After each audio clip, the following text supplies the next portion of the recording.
ஓம் சாந்தி. இன்னைக்கு சண்டே அவ்யக்த பாப்தாதாவோட மகா வாக்கியங்களை கேட்க போகிறோம். இன்றைய அவ்யக்த முரளியில் பாப்தாதா குழந்தைகள் தன்னுடைய லட்சியம் மற்றும் லட்சணத்தை சமமாக ஆக்கிக்கணுன்றார். மேலும் எவ்வளோ விதமான பொக்கிஷங்கள் இருக்குது, அது ஒவ்வொன்றத்தையுமே குழந்தைகள் சேமிக்கணும் அப்படிங்கிறத பற்றி இன்னைக்கு அவ்யக்த முரளியில் சொல்கிறார். ஸோ இன்னைக்கு அனைத்து பொக்கிஷங்களுடைய எஜமானன் பாப்தாதா தன்னுடைய எல்லா பொக்கிஷங்கள்ல நிறைஞ்சு இருக்கக்கூடிய குழந்தைகளை சந்திக்கிறதுக்காக வந்திருக்கார். குழந்தைகள் ஒவ்வொருத்தர் கூட எல்லா பொக்கிஷங்களை நிறைஞ்சவங்களா இருக்காங்க. ஸோ அது எப்படி தெரியும்? அடையாளம் என்ன அப்படின்னா, எல்லா பொக்கிஷத்துல நிறைஞ்சு இருக்கக்கூடிய குழந்தைகள் சதா திருப்தியான ஆத்மாக்களாக தென்படுறாங்க, பிராப்தி சுரூபமாக தென்படுறாங்க. அவங்க சதா மகிழ்ச்சியாக தெரியுறாங்க அப்படின்றார். ஸோ பாப்தாதா சொல்கிறாங்க, ஒவ்வொரு குழந்தைகளுமே அப்போ தன்கிட்ட தானே கேள்வி கேளுங்க, தன்னிடம் எல்லா பொக்கிஷங்களும் சேமிப்பு ஆகியிருக்கா அப்படின்றார். அப்புறம் பாப்தாதா சொல்கிறாங்க, எல்லா பொக்கிஷங்கள்லையும் முதலாவதாக இருக்கக்கூடியது ஞானம்ங்கிற பொக்கிஷம். இதனுடைய பலன் பிராப்தி, முக்தி, ஜீவன் முக்தின்றார். ஸோ பாபா சொல்கிறாங்க, குழந்தைகளுக்குள்ளார வீணான எண்ணங்கள் வருது, நெகட்டிவான எண்ணங்கள் கூட வந்துடுது. அப்போ பாபா சொல்கிறாங்க, இந்த வீணான எண்ணங்கள், நெகட்டிவான எண்ணங்கள் அதனுடைய வேலை வராது. ஆனால் ஞான ஸ்வரூப ஆத்மாக்களாகிய உங்களுடைய வேலை அதிலிருந்து முக்தி அடைவது, அதாவது விடுபட்ட மற்றும் தந்தைக்கு அன்பானவர்களாக ஆகிறது. ஸோ இதுதான் ஞானம். அந்த புரிதல் குழந்தைகள் கிட்ட இருக்கு. அதனால தனக்குள்ள செக் பண்ணி பாருங்க, இந்த ஞானம்ங்கிற பொக்கிஷத்துல நான் நிறைஞ்சு இருக்கிறேனா இல்லை கொஞ்சம் குறைபாடு இருக்கா? சப்போஸ் குறைபாடு இருக்கு அப்படின்னா அதை இப்போ நான் நிறைச்சிக்கணும் அப்படின்றார். ரெண்டாவதாக யோகம் அப்படிங்கிற பொக்கிஷம். இதனுடைய பலன் பிராப்தி, அனைத்து சக்திகளும் நமக்கு கிடைக்குது. அப்போ பாபா சொல்றாங்க, தனக்குள்ள சோதனை பண்ணி பாருங்க, எல்லா சக்திகளும் தனக்குள்ள சேமிப்பு ஆகியிருக்கா, இல்லை ஏதாவது குறைபாடு இருக்கா, பற்றாக்குறை இருக்கா? சப்போஸ் பற்றாக்குறை இருக்கு அப்படின்னா பாபா சொல்றாங்க, இப்பதான் அதை தனக்குள்ளார நிறைத்து கொள்வதற்கான நேரம். இப்ப சான்ஸ் இருக்கு, வாய்ப்பு இருக்கு. ஒருவேளை நேரம் முடிஞ்சிருச்சு அப்படின்னா அந்த பற்றாக்குறையை நிறைச்சிக்க முடியாம அப்புறம் அது அப்படியே இருந்துரும் அப்படின்றார். அப்ப பாபா சொல்றாங்க, பாப்தாதா என்ன ஆசைப்படுறார், விரும்புறார் அப்படின்னா, நம்முடைய லட்சியம் மற்றும் லட்சணம் ரெண்டுமே நடைமுறையில் சமமாக இருக்கணும் அப்படின்றார். எப்ப அந்த சமமாக இருக்கோ, லட்சியம் லட்சணம் சமமா இருக்கோ, அப்ப ரொம்ப ஈஸியா தந்தைக்கு சமமாக நம்மால ஆக முடியும். அதனால குழந்தைகள் என்ன செய்யணும்னு விரும்புகிறோமோ, என்ன ஆகணுமோ, என்ன லட்சியம் வச்சிருக்கோமோ அதெல்லாம் இப்பவே செய்யணும், இப்பவே ஆகணுன்றார். அதனால எப்பொழுதாவது அப்படிங்கிற அந்த வார்த்தையை இப்ப முடிச்சிடுங்க. அந்த வார்த்தையை சொல்லாதீங்க, இப்பொழுதுதான் அப்படிங்கிற வார்த்தையை சொல்லுங்க. எப்பொழுது அப்படிங்கிற வார்த்தையை முடிச்சுட்டு இப்பொழுதுங்கிற வார்த்தையை சொல்லுங்கன்றார். அடுத்தது மூணாவது பாபா சொல்றாங்க, தாரணை அப்படிங்கிற பொக்கிஷம். ஸோ தாரணையினுடைய பலன் பிராப்தியா எல்லா குணங்கள் நமக்கு கிடைக்குது. இப்போ வெறும் குணங்கள் இல்லை, சர்வ குணங்கள், எல்லா குணங்களும் இருக்கு. ஒரு குணம் கூட பற்றாக்குறை இருக்கக்கூடாது. கம்மி இருந்ததுன்னா அதை செக் பண்ணி நிறைச்சிக்கோங்கன்றார். நான்காவது சேவைங்கிற பொக்கிஷம். இப்போ பாபா சொல்றாங்க, சேவையில எப்பொழுதெல்லாம் மனதின் மூலமாக, பேச்சின் மூலமாக, செயல்கள் மூலமாக நம்ம சேவை பண்ணிட்டு இருக்கோமோ அப்பொழுதெல்லாம் அதனுடைய பிராப்தி பலனாக ஆன்மீக குஷி கிடைக்குது. ஒருவேளை நான் சேவை பண்ணேன், எனக்கு குஷி கிடைக்கல அப்படின்னா அப்ப புரிஞ்சுக்கோங்க, அந்த சேவை யதார்த்தமான சேவை கிடையாது. நிச்சயமாக ஏதாவது ஒரு குறைபாடு இருந்திருக்கும், அதனாலதான் குஷி கிடைக்கல அப்படின்றார். மேலும் பாபா இன்னைக்கு முரளியில அழகா சேவைனா என்னன்னு டிஃபைன் பண்றார்.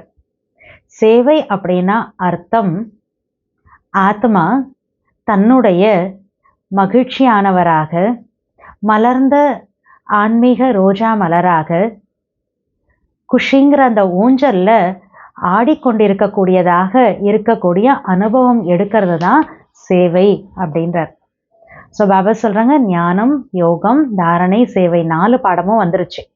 அடுத்தது சம்பந்தம், தொடர்பு. இது கூட ரொம்ப முக்கியம் அப்படின்றார் பாபா. ஏன்னா குழந்தைகள் சில பேர் நினைக்கிறாங்களா, விதை பாபாவோட தானே எனக்கு கனெக்ஷன் இருக்குது, சம்பந்தம் தொடர்பில் வரலன்னா என்ன அப்படின்னு நினைக்கிறாங்க. ஆனால் பாபா சொல்லார், குழந்தைகள் நீங்கள் விஸ்வத்துக்கு எஜமானன் ஆகணும், கண்டிப்பாக ராஜ்ய பரிவாரத்தினுடைய சம்பந்தத்தில் வந்து தான் ஆகணும் அப்படின்றார். ஸோ அடுத்த பொக்கிஷம் பாபா சொல்கிறது சம்பந்தம் தொடர்பு. அப்போ சம்பந்தம் தொடர்பில் வர்றப்ப அதனுடைய பலன் பிராப்தியாக ஆசீர்வாதங்கள் அப்படிங்கிற யதார்த்தமான பொக்கிஷம் நமக்கு கிடைக்குது. அப்போ இந்த ஆசீர்வாதங்கள் கிடைக்கிறது எப்படி அனுபவம் ஆகுது அப்படின்னா, பாபா சொல்கிறாங்க எப்பெல்லாம் நம்ம சம்பந்தம் தொடர்பில் வரோமோ, காரியங்கள் செய்கிறோமோ, அப்பெல்லாம் ஆத்மாவுக்கு டபுள் லைட் ஸ்திதியினுடைய அனுபவம் ஏற்படும். அந்த சுமையினுடைய உணர்வு ஏற்படாது, ரொம்ப லேசாக அனுபவம் பண்ணுவீங்க. மேலும் யாருடைய சம்பந்தம் தொடர்பில் வரோமோ அவர்களுக்கு கூட அந்த டபுள் லைட் ஸ்திதி அனுபவம் ஆகும் அப்படின்றார். அடுத்ததாக பாப்தாதா இன்னைக்கு முரளியில் சொல்கிறாங்க, பாப்தாதாவுக்கு குழந்தைகள் மேலே அதிகமான அன்பு இருக்கான். பாபா சொல்கிறாங்க எல்லா குழந்தைகளுமே, ஒவ்வொரு குழந்தையுமே முன்னால் வரணும்னு பாப்தாதா ஆசைப்படுறாரு. எந்த ஒரு குழந்தையுமே பின்தங்கிடக்கூடாதான். இது பாப்தாதாவோட விருப்பமாக இருக்குது. ஆனால் போக போக குழந்தைகளுக்குள்ளார தேக அபிமானம் வந்துடுது. இப்போ அந்த தேக அபிமானத்துக்கு வரதுக்கான ஒரே ஒரு வார்த்தை தான் இருக்குது, நான். அப்போ பாபா கேட்குறாங்க, நான் யார்? நான் அப்படின்னா ஆத்மா. அப்போ எப்பெல்லாம் நான் அப்படிங்கிற வார்த்தையை சொல்கிறீங்களோ அப்பெல்லாம் நான் எப்படிப்பட்ட ஆத்மா அப்படின்னு நினச்சி பாருங்க. ஃபுல் டே, முழு நாள் எத்தனை முறை நான் அப்படிங்கிற வார்த்தையை பயன்படுத்துகிறீங்களோ அத்தனை முறை நான் நிராகார ஆத்மா இந்த சாக்கார உடலில் பிரவேசம் ஆகியிருக்கேன் அப்படிங்கிற அந்த நினைவை கொண்டு வாங்க. அப்போ இது எவ்வளோ தடவை நினைவு கொண்டு வந்துட்டே இருக்கீங்களோ, ரிவைஸ் பண்ணிகிட்டே இருக்கீங்களோ, அப்போ இந்த நிராகார ஸ்திதியினுடைய அனுபவம் இருக்கும். இப்போ நிராகாரிய ஸ்திதி இருக்கிறப்ப ஆட்டோமேட்டிக்காக அகங்காரியாக கூட நம்ம ஆயிடுவோம் அப்படின்றார். அதுக்கப்புறமா இன்னைக்கு பாப்தாதாவுக்கு முன்னால் ரொம்ப ஒரு பெரிய இளைஞர்களுடைய யூத்தோட குரூப் இருக்காங்க. ஸோ பாப்தாதா அந்த இளைஞர்களுடைய அந்த குமாரர்களுடைய அந்த குரூப்பை பாபா சந்திக்கிறார், அவங்களுக்கு வாழ்த்துக்களை கொடுக்குறார், அப்புறம் அவங்களுக்கு ஹோம்ஒர்க்கும் கொடுக்குறார். ஸோ என்னெல்லாம் பாபா பேசுகிறார் இதெல்லாம் நம்ம டீட்டெயிலாக இப்போ முரளியில் கேட்கலாம். ஓம் சாந்தி. இன்றைய முரளி தேதி 29/9/2024. Revise date 3/2/2002. அவ்யக்த பாப்தாதா. முரளியினுடைய தலைப்பு லட்சியம் மற்றும் லட்சணத்தை சமமாக்குங்கள், அனைத்து பொக்கிஷங்களில் நிறைந்தவர் ஆகுங்கள். இன்று அனைத்து பொக்கிஷங்களின் எஜமானன் தன்னுடைய பொக்கிஷங்களில் நிறைந்திருக்கும் குழந்தைகளை பார்த்து கொண்டிருக்கிறார். ஒவ்வொரு குழந்தைகளும் அனைத்து பொக்கிஷங்களில் நிறைந்து இருக்கிறார்கள். யார் நிறைந்து இருக்கிறார்களோ அவர்களுடைய அடையாளம் என்னவென்றால், அவர்கள் சதா பிராப்தி ஸ்வரூபமாக திருப்தியான ஆத்மாவாக தென்படுவார்கள், சதா மகிழ்ச்சியாக தென்படுவார்கள். ஏனென்றால் நிறைந்து இருக்கிறார்கள். ஆகவே தன்னிடம் எத்தனை பொக்கிஷங்கள் சேமிப்பாகி உள்ளன என்று ஒவ்வொருவரும் தன்னிடம் கேளுங்கள். இந்த அழிவற்ற பொக்கிஷங்கள் இப்பொழுதும் கிடைத்துள்ளன, மேலும் எதிர்காலத்திலும் அநேக பிறவிகளுக்கு கூடவே இருக்கும். இப்பயும் இருக்கு இந்த பொக்கிஷங்கள், ஃபியூச்சர்லேயும் நிறைய பேர்ட்ஸ்க்கு நம்ம கூடவே இருக்கும். இந்த பொக்கிஷங்கள் அழிந்து போகக்கூடியவை அல்ல. அனைத்தையும் விட முதலாவதான பொக்கிஷம் ஞானம் என்ற பொக்கிஷம். இந்த ஞானம் என்ற பொக்கிஷத்தினால் இந்த நேரம் கூட நீங்கள் அனைவரும் முக்தி மற்றும் ஜீவன் முக்தியை அனுபவம் செய்து கொண்டிருக்கிறீர்கள். வாழ்ந்து கொண்டிருக்கும் போதும், பழைய உலகத்தில் இருக்கும் போதும், தமோகுண வாயுமண்டலத்தில் இருக்கும் போதும் ஞானம் என்ற பொக்கிஷத்தின் ஆதாரத்தினால் இவ்விதமான அனைத்து வாயுமண்டலம் அதிர்வலைகளிலிருந்து விடுபட்டு முக்தி அடைந்திருக்கிறீர்கள். தாமரை மலருக்கு சமமாக விடுபட்ட முக்தி அடைந்த ஆத்மாக்களாக துக்கத்திலிருந்து, கவலைகளிலிருந்து, அசாந்தியிலிருந்து விடுபட்டு இருக்கிறீர்கள். வாழ்ந்து கொண்டிருக்கும் போதே தீயவைகளின் பந்தனத்திலிருந்து விடுபட்டு இருக்கிறீர்கள். வீணான எண்ணங்களின் புயலில் இருந்து விடுபட்டு இருக்கிறீர்கள். பாருங்க, பாபா சொல்றாங்க, இந்த ஆன்மீக பொக்கிஷம் ஞானம் அப்படிங்கிறது நம்ம கிட்ட இருக்கிறதுனால தான் உலகத்துல தமோகுண வாயுமண்டலத்துல அதனுடைய வைப்ரேஷன்ஸ்ல இருந்தாலும் நம்ம எப்படி இருக்கோமா, அது எல்லாத்துலேருந்து விடுபட்டு அந்த அசாந்தி, கவலை, துக்கத்துல இருந்தெல்லாம் விடுபட்டு முக்தி அடைஞ்சு தாமரை மலருக்கு சமமானவங்களா நம்ம வாழ்ந்துட்டு இருக்க முடியுதுன்றார். பந்தனங்கள் இருந்தாலும் அதுலேருந்து விடுபட்டு வீணான எண்ணங்களுடைய புயல்கள்லேருந்து விடுபட்டு இருக்க முடியுது. காரணம், இந்த ஞானம்ங்கிற பொக்கிஷம் இருக்கிறதுனால தான் குழந்தைகள் உங்களால் அப்படி இருக்க முடியுதுன்றார். விடுபட்டு இருக்கிறீர்களா? அனைவரும் கையசைத்து கொண்டிருக்கிறீர்கள். முக்தி மற்றும் ஜீவன் முக்தியே இந்த ஞானம் என்ற பொக்கிஷத்தின் பலன் பிராப்தி ஆகும். வீணான எண்ணங்கள் வருவதற்கு முயற்சிக்கின்றன. எதிர்மறையானவையும் வருகின்றன. அதாவது நெகட்டிவும் வருது, வேஸ்ட் தாட்டும் வருது.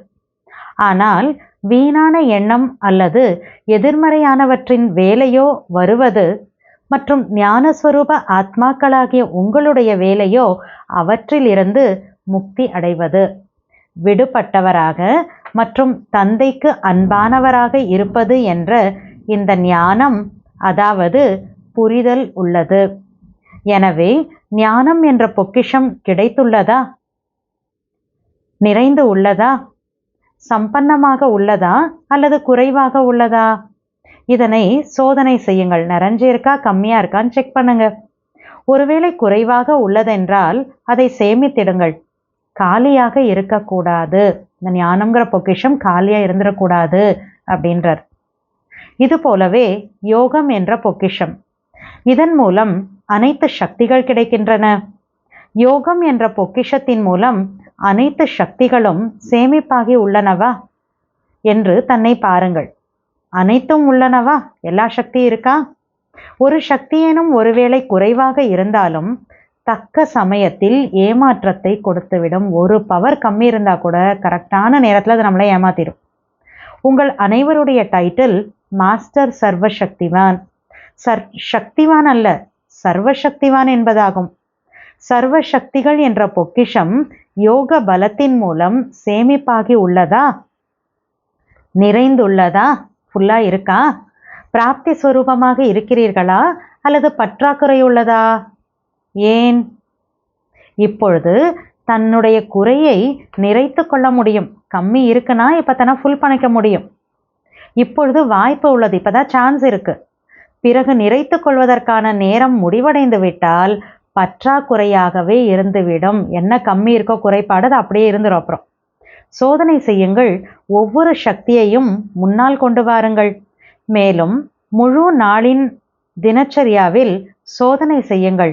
ஒருவேளை சதவிகிதத்தில் குறைவு உள்ளது என்றால், ஏதாவது ஒரு பர்சன்டேஜில் கம்மி இருக்கு அப்படின்னா முழுமையாக தேர்ச்சி பெற்றவர்கள் என்று சொல்ல முடியாது. பர்சன்டேஜில் பவர் இருக்கு, 100 இல்லை அப்படின்னா அப்போ என்ன ஆகுமா? கம்ப்ளீட்டாக பாஸ் ஆனவங்கன்னு சொல்ல முடியாதான். ஏனெனில் உங்கள் அனைவருடைய லட்சியம் என்னவென்றால் நீங்கள் முழு தேர்ச்சி பெற வேண்டுமா அல்லது பாதி தேர்ச்சி பெற வேண்டுமா என்று எந்த குழந்தையிடம் கேட்டாலும், அதாவது ஃபுல்லாக பாஸ் ஆனோமா, பாதி பாஸ், கொஞ்சம் பாஸ் ஆனால் போதுமான்னு சப்போஸ் பாபா குழந்தைகள் கிட்ட கேட்டாங்க அப்படின்னா, நான் சூரிய வம்சத்தை சேர்ந்தவன் ஆகுவேன், சந்திர வம்சத்தை சேர்ந்தவர் ஆக மாட்டேன் என்று அனைவரும் கூறுகிறார்கள். பாப்தாதா மிக நல்ல சிம்மாசனம் கொடுப்பார். சந்திர வம்சத்தை சேர்ந்தவராக ஆகுவீர்களா அப்படின்னு பாபா கேட்குறார். நல்ல சிம்மாசனம் தரேன், சந்திர வம்சத்தில் சேர்ந்தவங்களா ஆகுறீங்களா அப்படின்னு பாபா கேட்குறார். பாரதத்தினர் சூரிய வம்சத்தினர் ஆகுவார்கள், வெளிநாட்டினர் சந்திர வம்சத்தினர் ஆகுவார்கள் என்றால் ஆகுவீர்களா? பாரதவாசிகளுக்கு சூரிய வம்சம் தர, ஃபாரினர்ஸ்க்கு எல்லாம் நான் சந்திர வம்சம் தரேன்னா ஒத்துப்போமா? ஆவீங்களா? ஆக மாட்டீர்களா? சூரிய வம்சத்தை சேர்ந்தவராக ஆக வேண்டுமா அப்படின்னு கேட்குறார். ஆகியே தீர வேண்டும். பாபா சார் ஆகிதான் தீரணுன்றார். சத்தியுகலாம் வந்துதான் ஆகணும், சூரிய வம்சத்தில் வந்துதான் ஆகணுன்றார். ஆகியே தீர வேண்டும். இன்றோ பாப்தாதா உரையாடல் செய்து கொண்டிருக்கிறார். சூரிய வம்சத்தை சேர்ந்தவராக ஆகியே தீர வேண்டும். உறுதியான நம்பிக்கை உள்ளது. தந்தையிடம் மற்றும் தனக்குத்தானேயும் பாபா கிட்ட அப்புறம் தனக்குத்தானே உறுதிமொழி செய்து விட்டீர்கள் என்றால், சூரிய வம்சத்தில் வந்துதான் ஆவேன் அப்படின்னு பாபாட்டியும் ப்ராமிஸ் பண்ணாச்சு, தனக்குத்தானேவும் ப்ராமிஸ் பண்ணியாச்சு அப்படின்னா, இப்பொழுதிருந்தே எந்த ஒரு சக்தியினுடைய சதவீதமும் குறைவாக இருக்கக்கூடாது. எந்த ஒரு சக்தியும் பர்சன்டேஜில் கம்மியாக இருக்கக்கூடாது. ஒருவேளை சூழ்நிலையின் அனுசாரம், பிரச்சனைகளின் அனுசாரம் சதவிகிதம் குறைவாகிவிட்டது என்றால் 14 கலை உடையவர்களாக ஆகிவிடுவார்கள். ஆகையினால் தற்பொழுது பாப்தாதா நாலாபுறங்களிலும் உள்ள அனைத்து குழந்தைகளுடைய கணக்கை, ரெஜிஸ்டரை சோதனை செய்து கொண்டிருக்கிறார். பாப்தாதாவிடமும் ஒவ்வொருவருடைய ரெஜிஸ்டர் உள்ளது. ஏனெனில் இப்பொழுது நேரத்தினுடைய வேகத்தின் அனுசாரம் எப்பொழுதாவது என்று கூறாதீர்கள். இப்பொழுது என்று கூறுங்கள் என்பதை நேரத்தின் அனுசாரம் முன்னதாகவே பாப்தாதா குழந்தைகளுக்கு கூறிக்கொண்டிருக்கிறார். எப்பொழுதுன்னு சொல்லாதீங்க, எப்பொழுதாவது அப்படின்லாம் சொல்லாதீங்க, இப்போதுன்னு சொல்லுங்கன்றார். எப்பொழுதாவது நடந்துவிடும், செய்து விடுவேன், நடந்துதானே ஆக வேண்டும். ... இவ்வாறு யோசிக்காதீர்கள். எப்பயாவது நடந்துரும், செஞ்சிருவேன், நடந்துதானே ஆகணும், அவசியம் இவ்வாறு யோசிக்காதீர்கள். அது தானாக நடக்காது, இப்பொழுதே செய்ய வேண்டும். அது தானாக நடக்காது, இப்பொழுதே செய்ய வேண்டும். நேரத்தின் வேகம் தீவிரமாகிக் கொண்டே இருக்கிறது. டைம் வேகமாக போயிட்டுருக்கு. ஆகையினால் தந்தைக்கு சமம் ஆகுவதற்காக, முழுமையான தேர்ச்சி பெறுவதற்கான, 16 கலை சம்பன்னம் ஆகுவதற்கான லட்சியம் வைத்திருக்கிறீர்கள். லட்சியம் மற்றும் லட்சணம் சமமாக நடைமுறையில் ஆக வேண்டும் என்பதையே பாப்தாதாவும் விரும்புகிறார். சும்மா சொல்றதில்ல, ப்ராக்டிக்கலாக லட்சியம் லட்சணம் பாபஸ்டர் ஈக்குவலாக ஆகணுங்கிறத பாப்தாதா விரும்புகிறார். எப்பொழுது லட்சியம் மற்றும் லட்சணம் ஆகிய இரண்டும் சமமாக இருக்குமோ அப்பொழுதே தந்தைக்கு சமமானவராக சகஜமாக ஆகுவீர்கள். ஈஸியாக பாபாவுக்கு சமான் ஆயிடலாம். எனவே சோதனை செய்யுங்கள். நடந்துவிடும், ஆகிவிடுவேன் ... இது கவனக்குறைவு ஆகும். நடந்துரும், ஆயிடுவேன் இப்படியெல்லாம் சொல்கிறேன்னா இது கேர்லெஸ், கவனக்குறைவு ஆகும். என்ன செய்ய வேண்டுமோ, என்ன ஆக வேண்டுமோ, என்ன லட்சியம் உள்ளதோ அதை இப்பொழுதே செய்ய வேண்டும், ஆக வேண்டும். எப்பொழுதாவது என்ற வார்த்தையை சொல்லாதீர்கள், இப்பொழுதே என்று சொல்லுங்கள். ஞானம் என்ற பொக்கிஷம், யோகம் என்ற பொக்கிஷம், இன்னும் தாரணைகள் என்ற பொக்கிஷம் உள்ளது. இதன் மூலம் குணங்கள் என்ற பொக்கிஷம் சேமிப்பாகின்றன. எவ்வாறு சர்வ சக்திகள் உள்ளனவோ அதுபோலவே குணங்களில் கூட சர்வ குணங்கள் உள்ளன. வெறும் குணம் அல்ல, சர்வ குணங்கள். எனவே சர்வ குணங்கள் உள்ளனவா? அல்லது ஓரிரு குணங்கள் குறைந்தால் என்ன, பரவாயில்லை என்று யோசிக்கிறீர்களா? பரவாயில்லை என்பது கூடாது. எனவே அனைத்து குணங்கள் என்ற பொக்கிஷங்கள் சேமிப்பு ஆகி உள்ளதா? எந்த குணத்தின் பற்றாக்குறை உள்ளது என்பதை சோதனை செய்து அதில் நிறைந்து விடுங்கள். எந்த குணம் கம்மிங்கிறத செக் பண்ணி அதை தனக்குள்ளே கொண்டு வந்துருங்க, ஃபுல்ஃபில் பண்ணிக்கோங்க அப்படின்றார். 4வது விஷயம் சேவை. சேவை மூலம் அனைவருக்கும் அனுபவம் உள்ளது. எப்பொழுதெல்லாம் மனதின் சேவை அல்லது பேச்சின் மூலம், கர்மத்தின் மூலம் சேவை செய்கிறீர்களோ அப்பொழுது அதனுடைய பலனாக ஆன்மீக குஷி கிடைக்கிறது. எனவே சேவை மூலம் குஷியின் அனுபவம் எவ்வளவு செய்திருக்கிறேன் என்று சோதனை செய்யுங்கள். நான் சேவை பண்ணுறேன், ஓகே, பட் சேவை பண்ணதுக்கப்புறம் குஷி எவ்வளோ அனுபவம் பண்ணேன்னு செக் பண்ணி பாருங்க அப்படின்றார். ஒருவேளை சேவை செய்தேன் ஆனால் குஷி ஏற்படவில்லை எனில் அந்த சேவை யதார்த்தமான சேவை அல்ல. சேவை பண்ணிட்ட குஷி இல்லைன்னா, அனுபவம் ஆகலைன்னா அது கரெக்டான சேவை கிடையாதுன்றார் பாபா. யதார்த்தமான சேவை அல்ல. சேவையில் ஏதாவது குறைபாடு உள்ளது, ஆகையினால் குஷி கிடைக்கவில்லை. சேவையின் அர்த்தமே ஆத்மா தன்னை மகிழ்ச்சியானவராக, மலர்ந்திருக்கும் ஆன்மீக ரோஜாவாக, குஷியின் ஊஞ்சலில் ஆடிக்கொண்டிருப்பதாக அனுபவம் செய்வதே ஆகும். ஸோ சேவைங்கிறது என்ஜாய் பண்ணி செய்யக்கூடியது. ஸோ பாபா சொல்கிறார், சேவைனா மீனிங் என்னவா? ஆத்மா ரொம்ப சந்தோஷமா, ஆன்மீக ரோஜா மலரா, குஷிங்கிற ஊஞ்சல் ஆடிட்டு இருக்கக்கூடிய அனுபவம் பண்ணுறது தான் சேவா அப்படின்றார் பாபா. எனவே சோதனை செய்யுங்கள். முழு நாளும் சேவை செய்தேன், ஆனால் முழு நாளில் செய்யப்பட்ட சேவையோடு ஒப்பிடும் பொழுது அந்தளவு குஷி ஏற்பட்டதா, அல்லது இது வல்லாது இது வல்லாது டாட் டாட் டாட் என்று யோஜனை சிந்தனையே வந்து கொண்டிருந்ததா? எவ்வளோ சேவையோ அவ்வளோ குஷியா, இல்லை அவ்வளோ குஷிக்கு பதிலாக இது இப்படி இல்லை அப்படி இல்லை இப்படியெல்லாம் தாட் வருதா? மேலும் உங்களுடைய குஷியின் பிரபாவமானது, எனக்கு குஷி கிடைக்குது இல்லையா, அதனுடைய பிரபாவம் தாக்கமானது ஒன்று சேவை நிலையத்தில், ரெண்டாவது சேவையில் துணையாக இருப்பவர்களிடத்தில், ஒன்று சேவை இடத்தில், ரெண்டாவது சேவையில் துணையாக இருப்பவர்களிடத்தில், யாரெல்லாம் கூட சேவை பண்ணாங்களோ அவங்க, மூன்றாவது எந்த ஆத்மாக்களுக்கு சேவை செய்தீர்களோ அந்த ஆத்மாக்களிடத்தில் ஏற்படும். ஸோ நான் நல்ல கரெக்டாக ப்ராப்பரான சேவை பண்ணேன்னா எனக்கு குஷி கிடைக்கும், ஆன்மீக குஷி. ஆனால் பாபா அது மட்டும் சொல்லலை, அதனுடைய பிரபாவம் என்ன ஆகும், எந்த இடத்துல சேவை பண்ணேன் அந்த இடத்துல.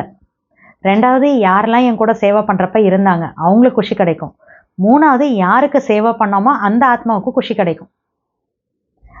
கூட நாலாவது பாபா ஆட் பண்ணுறார், வாயுமண்டலம் கூட மகிழ்ச்சியானதாக ஆகிவிடும், அந்த இடமே குஷி நிறைஞ்ச இடமா ஆயிடுமா. எனவே சேவையின் பொக்கிஷம் குஷி ஆகும். எனக்கும் குஷி இருக்கு, அந்த இடத்துல குஷி இருக்கு, கூட இருக்கிறவங்களுக்கு குஷி இருக்கு, யாருக்கு சேவை பண்ணமோ அவங்களுக்கு குஷி இருக்கு, வாத்தாவரணே குஷி ஆயிடுது. ஸோ சேவையினுடைய பலன் பொக்கிஷம் குஷி ஆகும். 4 பாடங்களும் வந்து விட்டன. அடுத்தது சம்பந்தம் தொடர்பு ஆகும். அதுவும் மிகவும் முக்கியமானது, அவசியமானது. ஏன்? பாப்தாதாவிடமே சம்பந்தம் உள்ளது. பரிவாரத்தில் இருந்தால் என்ன, இல்லாவிட்டால் என்ன? பாபா கூட தான் எனக்கு கனெக்ஷன் இருக்குல்ல, சம்பந்தம் இருக்குல்ல. இந்த ஃபேமிலியோட பரிவாரத்தோட கனெக்ஷன் இருந்தால் என்ன, இல்லைன்னா என்ன? அப்போ அங்கே இருக்கிறவங்க சொல்கிறாங்க, இதில் என்ன தவறு உள்ளது, அதில் என்ன பாபா தப்பு இருக்கு அப்படின்னு. பாபா சொல்கிறார், விதையுடனோ உள்ளது என்று சில குழந்தைகள் நினைக்கின்றனர். ஃபேமிலியோட இருந்தால் என்ன, இல்லைன்னா என்ன, அதில் என்ன தப்பு, பாபா தான் விதையோட தான் எனக்கு கனெக்ஷன் இருக்குல்ல அப்படின்னு நிறைய பேர் நினைக்கிறாங்களாம். ஆனால் நீங்கள் விஸ்வத்தின் மீது ராஜ்யம் செய்ய வேண்டும் அல்லவா, ராஜ்யத்தின் சம்பந்தத்தில் வரத்தானே வேண்டும். ஆகையினால் சம்பந்தம் தொடர்பில் வந்துதான் ஆக வேண்டும். ஆனால் சம்பந்தம் தொடர்பில் ஆசீர்வாதங்கள் என்ற யதார்த்தமான பொக்கிஷம் கிடைக்கின்றது. சம்பந்தம் தொடர்பு இல்லாமல் உங்களிடம் ஆசீர்வாதம் என்ற பொக்கிஷம் சேமிப்பாகாது. யாரோட கனெக்ஷன்லையும் நான் வரமாட்டேன், எனக்கு பாபா தான் கனெக்டட் அப்படின்னா பிளஸ்ஸிங் எங்கேருந்து கிடைக்கும்? ஸோ பாபா சொல்கிறாங்க, சம்பந்தம் தொடர்பு இல்லாமல் உங்களிடம் ஆசீர்வாதங்கள் என்ற பொக்கிஷம் சேமிப்பாகாது. தாய் தந்தையின் ஆசீர்வாதங்களோ உள்ளன, பாபா பிளஸ்ஸிங் இருக்குதானே, தாய் தந்தையின் ஆசீர்வாதமும் உள்ளது. ஆனால் சம்பந்தம் தொடர்பிலும் கூட ஆசீர்வாதங்களை பெற வேண்டும். ஒருவேளை ஆசீர்வாதங்கள் கிடைக்கவில்லை, ஃபீலிங் வரவில்லை என்றால், பிளஸ்ஸிங்ஸ் கிடைச்சிருக்கு, ஆசீர்வாதம் கிடைச்சிருக்கு அப்படிங்கிற அந்த உணர்வே ஏற்படலை அப்படின்னா சம்பந்தம் தொடர்பில் ஏதோ குறைபாடு உள்ளது என்று புரிந்து கொள்ளுங்கள். ஒருவேளை சரியான முறையில் சம்பந்தம் தொடர்பு இருக்கிறது என்றால் ஆசீர்வாதங்களின் அனுபவம் ஏற்பட வேண்டும். மேலும் ஆசீர்வாதங்களின் அனுபவம் என்ன ஏற்படும்? பிளெஸிங்ஸ் கிடைக்குதுன்னா அந்த எக்ஸ்பீரியன்ஸ் எப்படி இருக்கும்? நீங்கள் அனுபவசாலிகள் தானே. ஒருவேளை சேவையினால் ஆசீர்வாதங்கள் கிடைக்கின்றன என்றால் ஆசீர்வாதங்கள் கிடைப்பதன் அனுபவமாக சம்பந்தத்தில் வரும் பொழுதும் காரியங்கள் செய்யும் பொழுதும் டபுள் லைட்டாக தனக்கு அனுபவம் ஆகும். டபுள் லைட் ஸ்திதி தனக்கு எக்ஸ்பீரியன்ஸ் ஆகும். சுமையின் உணர்வு ஏற்படாது. மேலும் யாருக்கு சேவை செய்தீர்களோ, யாருடைய சம்பந்தம் தொடர்பில் வந்தீர்களோ அவர்களும் டபுள் லைட்டாக உணர்வார்கள். இந்த சம்பந்தத்தில் சதா ஈஸியாக இருப்பார்கள். சுமை இல்லாதிருப்பதாக அனுபவம் செய்வார்கள். அந்த ஒரு ஹெவினஸ் ஃபீல் ஆகாது, ரொம்ப லைட்டாக ஃபீல் பண்ணுவாங்க அந்த ரிலேஷன்ஷிப்பில். சம்பந்தத்தில் வருகிறேனோ வரவில்லையோ, ஆனால் ஆசீர்வாதங்கள் கிடைக்கும் காரணத்தினால் இரு பக்கமும் நியம அனுசாரம் டபுள் லைட் அனுபவம் ஏற்படும். அதாவது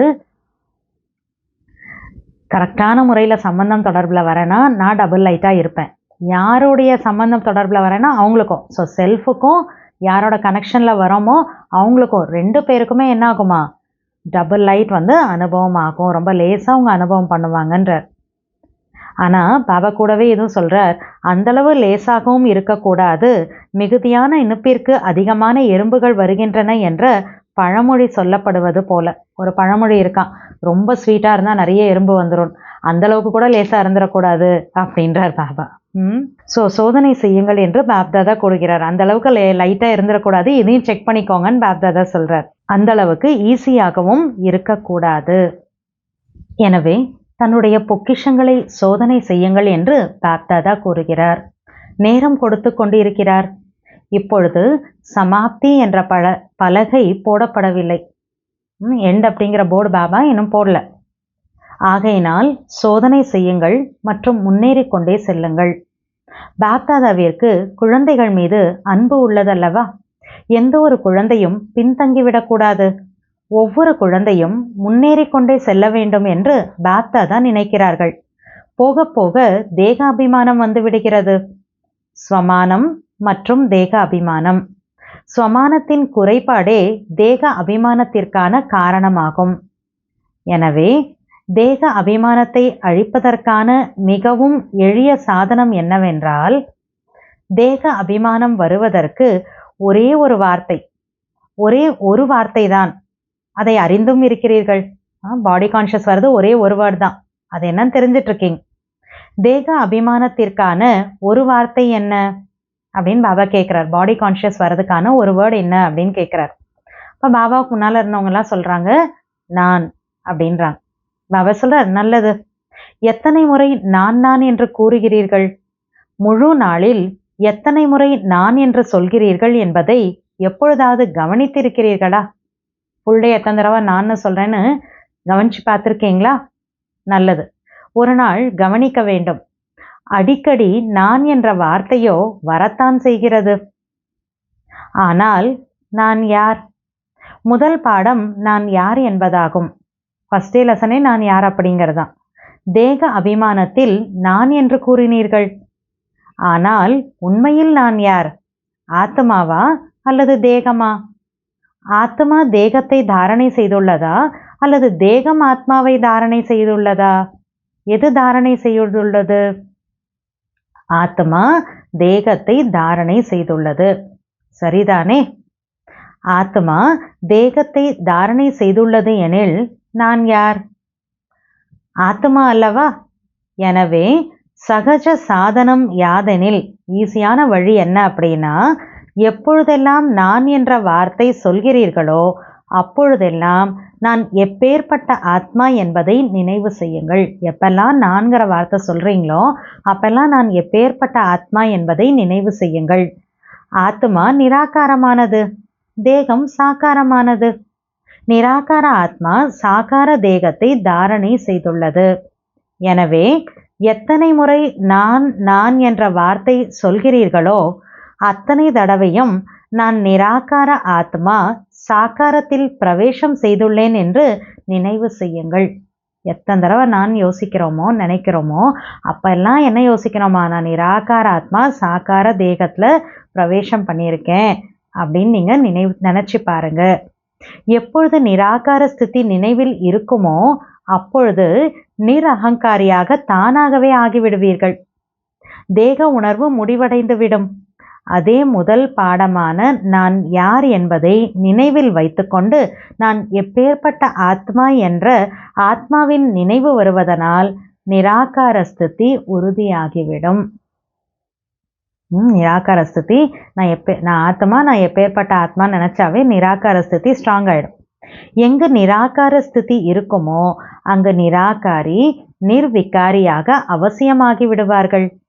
எனவே எப்பொழுது நான் என்ற வார்த்தை கூறுகிறீர்களோ அப்பொழுது என்ன நினைவு வருகிறது என்பதை நாளை முதல் நோட் செய்ய வேண்டும். எப்பெல்லாம் நான் யூஸ் பண்ணுறேனோ ஃபுல் டேல அப்போ என்ன ஞாபகம் வருதுன்னு நோட் பண்ணுங்க அப்படின்றார்.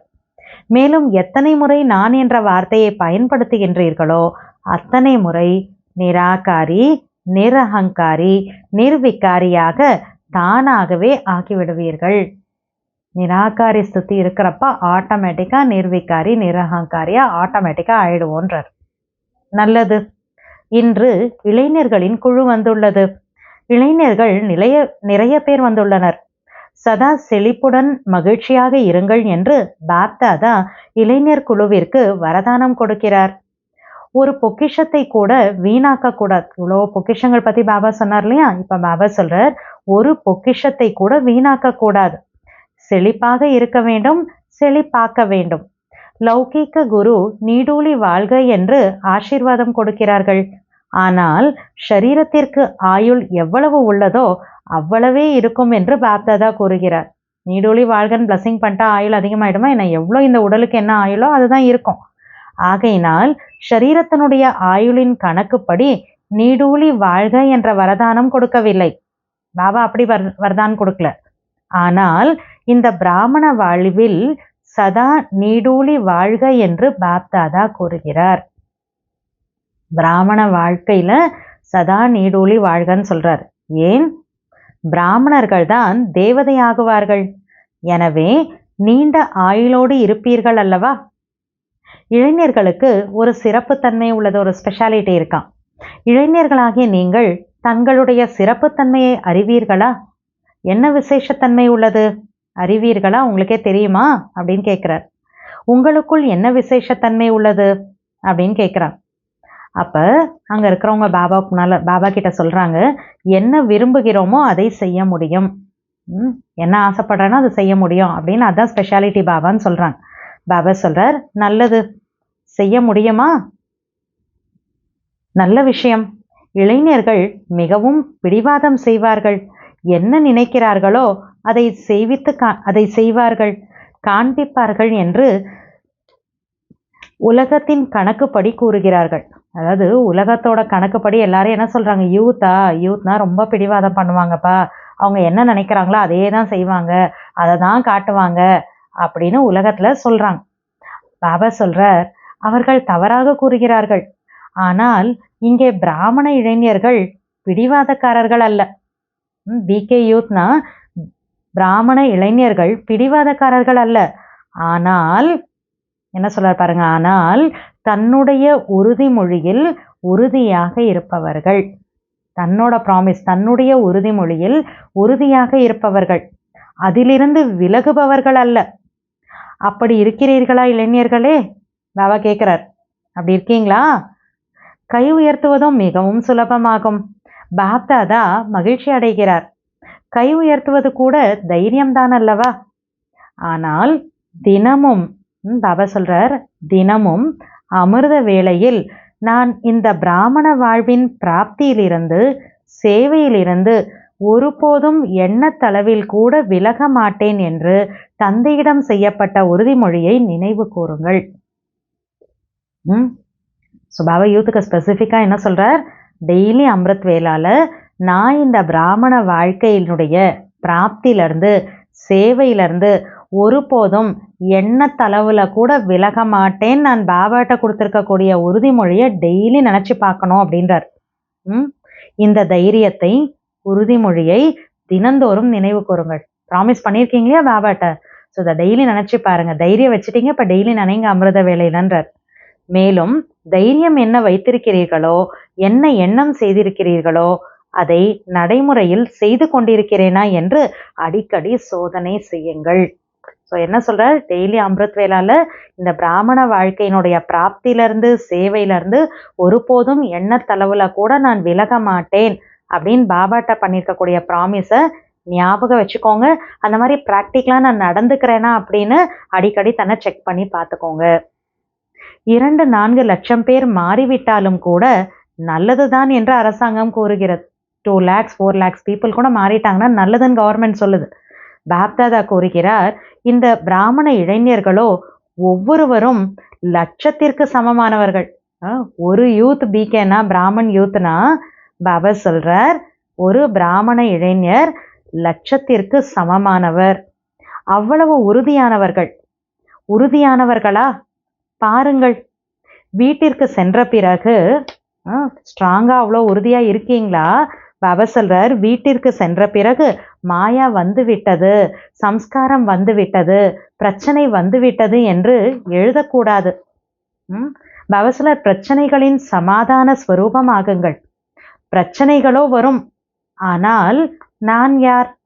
சமாதான ஸ்வரூபமா அல்லது பிரச்சனைகளில் தோல்வி அடைபவரா என்று தன்னிடம் கேளுங்கள். தனக்குத்தானே கேட்கணுமா, சமாதான ஸ்வரூபமானவனா இல்லை பிரச்சனையிலேருந்து தோல்வி அடையக்கூடியவனா? உங்கள் அனைவருடைய டைட்டில் என்ன? வெற்றி ரத்தினமா அல்லது தோல்வி அடையும் ரத்தினமா? வெற்றி ரத்தினம் ஆவீர்கள். பிராமண பிறவி எடுத்ததுமே பாப்தாதா ஒவ்வொரு பிராமணருடைய நெற்றியில் வெற்றிக்கான திலகத்தை அழிவற்றதாக வைத்துவிட்டார். எனவே அமர் பவ என்ற வரதானத்தை பெற்றவர்கள் ஆவீர்கள். இப்பொழுது தனக்குத்தானே இந்த உறுதிமொழி செய்யுங்கள். பொதுவாக உறுதிமொழியை செய்ய சொன்னால் அனைவரும் செய்வார்கள். ஆனால் ஒரு பொழுதும் சம்ஸ்காரத்திற்கு வசமாக மாட்டேன் என்று தன்னுடைய மனதில் தனக்குத்தானே உறுதிமொழி செய்யுங்கள். ப்ராமிஸ் பண்ண சொன்னால் எல்லாம் பண்ணுவாங்க. ஆனால் பாபா என்ன பண்ண சொல்கிறார்? ஒரு பொழுதும் சம்ஸ்காரத்திற்கு வசமாக மாட்டேன் என்று தன்னுடைய மனதில் தனக்குத்தானே உறுதிமொழி செய்யுங்கள். எனக்கு நானே ப்ராமிஸ் பண்ணிக்க சொல்கிறார். ஒருபோதும் நான் சம்ஸ்காரத்துக்கு வசப்பட மாட்டேன் அப்படின்னு. தந்தையின் சம்ஸ்காரம் எதுவோ அதுவே பிராமண ஆத்மாவாகி என்னுடைய சம்ஸ்காரம் ஆகும். துவாபர கலியுக சம்ஸ்காரம் எதுவோ அது என்னுடைய சம்ஸ்காரம் அல்ல. ஏனெனில் அது தந்தையின் சம்ஸ்காரம் அல்ல. இந்த தமோகுணி சம்ஸ்காரம் பிராமணர்களின் சம்ஸ்காரமா? இல்லை அல்லவா? எனவே நீங்கள் யார்? பிராமணர்கள் ஆவீர்கள் அல்லவா? பாப்தாதாவிற்கு கூட இளைஞர்கள் குழுவை பார்த்து பெருமிதமாக உள்ளது. பாருங்கள், தாதிகளும் கூட இளைஞர்களை பார்த்து பெருமிதம் கொள்கிறார்கள். தாதிக்கு இளைஞர்கள் மீது அன்பு உள்ளது அல்லவா? அதிகப்படியான அன்பு உள்ளது. குமாரர் என்றார் மென்மையானவர், அதாவது சுகுமார் ஆவார். குமாரர் அல்ல, சுகுமார் ஆவார். ஒவ்வொரு குமாரரும் உலகத்தின் குமாரர்களை மாற்றம் செய்து காட்டுபவர்கள். நல்லது. குமாரர்களுக்கு வேலை கொடுக்கட்டுமா? தைரியம் உள்ளதா? செய்தாக வேண்டும். குமாரிகள் செய்வீர்களா? வேலை கொடுத்து கொண்டிருக்கிறோம், கவனமாக கேட்க வேண்டும். பாபா ஹோம்ஒர்க் கொடுக்கிறார், கவனமாக கேட்க வேண்டும். அடுத்த சீசன் வரும்போது அடுத்த சீசனில் குமாரர்களுக்கான அப்பேற்பட்ட சிறப்பானதொரு நிகழ்ச்சி ஏற்பாடு செய்வோம். ஆனால் என்பதும் வருகிறது. அதிகமாக கொடுக்கவில்லை. ஒரு குமாரரும் 10 குமாரர்களுடைய கையில் போடப்படும் சிறிய கங்கணத்தை தயார் செய்து அழைத்து வர வேண்டும். அதாவது ஒவ்வொரு குமாரரும் 10 பேர குமாரர்களை ரெடி பண்ணி மதுவன் கூட்டிட்டு வரணும் அப்படின்றார் பாபா. கையில் கங்கணம் போடுகிறார்கள் அல்லவா? எப்பொழுதும் பிரம்மா பாபாவின் கரங்களில் மலர்களின் கங்கணத்தை அணிவிக்கிறார்கள். எனவே ஒவ்வொரு குமாரரும் பக்குவம் இல்லாதவர்களை, அதாவது கச்சாவானவங்களை அழைத்து வரக்கூடாது, பக்குவமானவர்களை அழைத்து வர வேண்டும். எனவே மதுபனிற்கு வந்தார்கள், பிறகு வீட்டிற்கு சென்றதும் மாறிவிட்டார்கள் என்பது கூடாது. அந்த மாதிரி கச்சாவா வேணான்றார். அப்படி பக்குவப்பட்டவர்களை, அதாவது பக்காவா இருக்கக்கூடிய குமாரர்களை அழைத்து வர வேண்டும். பாப்தாதா அவர்களை பார்த்து பார்த்து ஆஹா குமாரர் ஆஹா என்று கூற வேண்டும். இதற்கு தயாரா? இவ்வாறு செய்வீர்களா? கொஞ்சம் யோசனை செய்யுங்கள். வெறுமனே அம்மாதிரி கையை உயர்த்தி விடாதீர்கள். செய்தாக வேண்டும். சும்மானாலும் கை தூக்காதீங்க. செய்தாக வேண்டும், உருவாக்க வேண்டும். இரட்டை வெளிநாட்டினரும் செய்வீர்களா? இரட்டை வெளிநாட்டினரில் குமாரர்கள் கை உயர்த்துங்கள். நீங்களும் 10 பேரை அழைத்து வருவீர்கள் இல்லையா? வெளிநாட்டினரும் அழைத்து வருவீர்கள், பாரதவாசிகளும் அழைத்து வருவீர்கள். பிறகு யார் முதல் தரமானவர்களை அழைத்து வருகிறார்களோ அவர்களுக்கு இனாம் கொடுப்பார். சிறப்பான இனாம் கொடுப்பார், தரமற்றதை கொடுக்க மாட்டார். இப்படி அப்படியெல்லாம் இல்லை, நல்ல ஒரு இனாம் கொடுப்பென்றார். குமாரர்கள் மீது அன்பு உள்ளது அல்லவா? ஒருவேளை அரசாங்கத்திற்கு நேர்மறையான செயல் செய்யக்கூடிய குமாரர்கள் அதிகத்திலும் அதிகமாக கிடைத்துவிட்டால் அரசாங்கம் எவ்வளவு மகிழ்ச்சி அடையும். அந்த மாதிரி நல்ல ஹானஸ்டாக நல்ல பண்ணக்கூடிய குமார்ஸ் கிடைச்சிட்டா, நிறைய பேர் கிடைச்சிட்டா கவர்மெண்ட் கூட ரொம்ப சந்தோஷப்படுமா. ஒருவேளை நீங்கள் 10 குமாரர்களை அழைத்து வந்தீர்கள் என்றால் முழு ஹாலும் நிரம்பிவிடும். பிறகு இந்த குமாரர்களை பாருங்கள் என்று அரசாங்கத்திற்கு அழைப்பு கொடுப்போம். கவர்மெண்ட்டே வந்து பாருங்கன்னு இன்வைட் பண்ணுவோன்றார் பாபா. ஆனால் அழைத்து வர வேண்டும், உருவாக்க வேண்டும். ஒருவேளை தன்னுடைய ஸ்திதி லட்சியம், லட்சணத்தை சமமாக வைத்திருந்தீர்கள் என்றால் சேவையில் வெற்றி கிடைக்குமா அல்லது கிடைக்காதா என்ற எண்ணம் கூட எழ முடியாது. பாபா சொல்றாரே, செய்ய முடியுமா முடியாதா அப்படிங்கிற தாட் கூட வர வேணாம். எப்போ அந்த மாதிரி தாட் கூட வராமல் இருக்கும், தன்னுடைய ஸ்திதி லட்சியம் லட்சணம் ஒரே மாதிரி ஈக்குவலாக இருக்குன்னா பாபா சொல்கிற சேவையில் வெற்றி கிடைக்குமா கிடைக்காதா அப்படிங்கிற அந்த தாட் கூட வர முடியாது அப்படின்றார். பாபா சொல்கிறாங்க, நிச்சயிக்கப்பட்டுள்ளது, நீங்கள் நிமித்தமாக மட்டும் ஆக வேண்டும். ட்ராமாவில் ஆல்ரெடி ஃபிக்ஸட். பாபா என்ன சொல்கிறார், நிச்சயிக்கப்பட்டுள்ளது, நீங்கள் நிமித்தமாக மட்டும் ஆக வேண்டும். இந்த உறுதிமொழியை சதா ரிவைஸ் மட்டும் செய்து கொண்டே இருங்கள். அதிசயம் செய்தே ஆக வேண்டும். நல்லது. முரளியின் நடுவில் திடீரென்று பாப்தாதாவிற்கு முன்பாக 2 குமாரர்கள் மேடையில் வந்து விட்டார்கள். அவர்கள் அகற்றப்பட்டார்கள். திடீர்னு 2 குமார்ஸ் பாபாவுக்கு முன்னால் ஸ்டேஜில் ஏறிட்டாங்க. அப்புறம் அவங்கள அங்கேருந்து தள்ளி விட்டுட்டாங்க. அங்கேருந்து அவங்கள பாபா சொல்கிறாங்க அகற்றப்பட்டார்கள். பாபா சொல்கிறார், நல்லது. இப்பொழுது விளையாட்டில் விளையாட்டை பார்த்தீர்கள், சாட்சியாகி விளையாட்டை பார்த்தீர்கள், என்ஜாய் செய்தீர்கள். இப்பொழுது ஒரு நொடியில் முற்றிலும் தேகத்திலிருந்து விடுபட்டு சக்திசாலியான ஆத்ம ரூபத்தில் நிலைக்க முடிகிறதா என்று இப்பொழுது பாப்தாதா கேட்கிறார். தேகத்திலேருந்து விடுபட்டு ஆத்ம ரூபத்தில் நிலைக்க முடியுதா அப்படின்னு பாபா கேட்குறார். முற்றுப்புள்ளி, ஃபுல் ஸ்டாப் அப்படின்றார். பாப்தாதா மிகவும் சக்திசாலியான ட்ரில் செய்வித்தார்கள். நல்லது. இதே பயிற்சியை ஒவ்வொரு நேரமும் இடையிடையில் செய்ய வேண்டும். நடுநடுவில் இந்த ப்ராக்டிஸ் பண்ணுங்கன்றார்.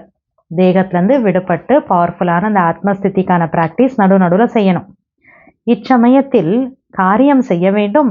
அடுத்த நொடி பொழுதில் காரியத்திலிருந்து விடுபட்டு சாக்காரியிலிருந்து நிராகாரி ஸ்திதியில் நிலைத்து விட வேண்டும். எப்படி ப்ராக்டிஸ் பண்ணுங்க. இப்போ இந்த செகண்ட் நான் உடலில் வேலை பண்ணிகிட்ருக்கேன், காரியம் பண்ணுறேன். அடுத்த செகண்ட் நான் செய்யக்கூடிய வேலையிலேருந்து டிட்டாச் ஆகி நிராகார ஸ்திதியில் வந்துடணும். இதுபோல் இந்த ஒரு அனுபவத்தை பார்த்திருக்கிறீர்கள். ஏதாவது ஒரு பிரச்சனை வரும்போது இதுபோல் ஒரு நொடியில் சாட்சி பார்வையாளராகி எப்படி ஒரு செகண்டில் டிட்டாச் ஆகி நிராகார ஸ்திதியில் இருக்கணுமோ அதே மாதிரி பாபா சொல்கிறார், பிரச்சனை வரும் பொழுது இதுபோல் ஒரு நொடியில் சாட்சி பார்வையாளராகி பிரச்சனையை ஒரு சைட் சீன் என புரிந்து கொண்டு, ப்ராப்ளமை ஒரு சைட் சீன் என்று புரிந்து கொண்டு, புயலை ஒரு பரிசு என்று புரிந்து கொண்டு அதை கடந்து செல்லுங்கள். பயிற்சி உள்ளதல்லவா? இந்த ப்ராக்டிஸ் இருக்கா? ப்ராப்ளம் வரப்போ ஒரு செகண்டில் நான் சாட்சி பார்வையாளர், சாட்சி ஸ்டேஜில் வந்துடணும். ஒரு செகண்டில் பிரச்சனையை ஒரு சைட் சீன்னு பார்க்கணும். அந்த புயலை ஒரு கிஃப்ட்டுன்னு புரிஞ்சுக்கணும். புரிஞ்சுக்கிட்டு அதை கிராஸ் பண்ணணும். பயிற்சி உள்ளதல்லவா? பின்வரும் நாட்களில் இம்மாதிரியான பயிற்சிக்கு மிகுந்த அவசியம் ஏற்படும். இந்த ப்ராக்டிஸ் லாஸ்ட் டேஸ்லலாம் ரொம்ப தேவைப்படும்ன்றார். முற்றுப்புள்ளி, அதாவது எது நடந்தாலும் ஃபுல் ஸ்டாப் அப்படின்றார். முற்றுப்புள்ளி. இது ஏன் நடந்தது, இது எப்படி நடந்தது போன்ற கேள்விக்குறி கூடாது. நடந்து விட்டது, முற்றுப்புள்ளி. மற்றும் தன்னுடைய முழுமையான சக்திசாலி நிலையில் நிலைத்து விடுங்கள். ஒன்று நடந்துருச்சு அப்படின்னா உடனே ஃபுல் ஸ்டாப். உடனே நான் என்னுடைய பவர்ஃபுல்லான ஸ்திதியில் நிலச்சிடணும். அப்போ என்னாகும்? பாபா சொல்கிறாங்க, பிரச்சனைகள் கீழே தங்கிவிடும். நீங்கள் உயர்ந்த நிலையில் இருந்து கொண்டு பிரச்சனை என்ற சைட் சீனை பார்த்து கொண்டே இருப்பீர்கள். நல்லது. பாப்தாதா யாத்யார் கொடுக்குறாங்க. நாலாபுறங்களிலும் உள்ள அனைத்து பொக்கிஷங்களிலும் நிறைந்த ஆத்மாக்களுக்கு